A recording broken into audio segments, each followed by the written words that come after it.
কবিতার নাম হতাশ নহে, ধৈর্যই মোর প্রার্থনা।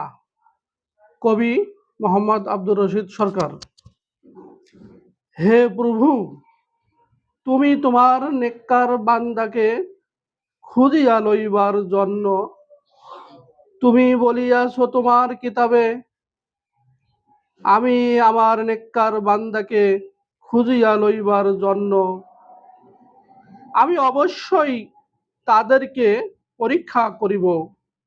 কিছু ভয়, ক্ষুধা এবং জান মাল ও ফল ফলাদির স্বল্পতার মাধ্যমে হে প্রভু, তুমি আমাকে তোমার নেককার বান্দা বানাইবার জন্য আমার কাছে কিছু পরীক্ষা নাও, আমি যেন সেই পরীক্ষায় হতাশ না হইয়া সেই জ্ঞান পাভি মূর্খদের মতো তোমার নবীর নামে কথিত দোয়া পড়িয়া বিপদ যেন না আসিতে পারে, তাহা যেন না করি।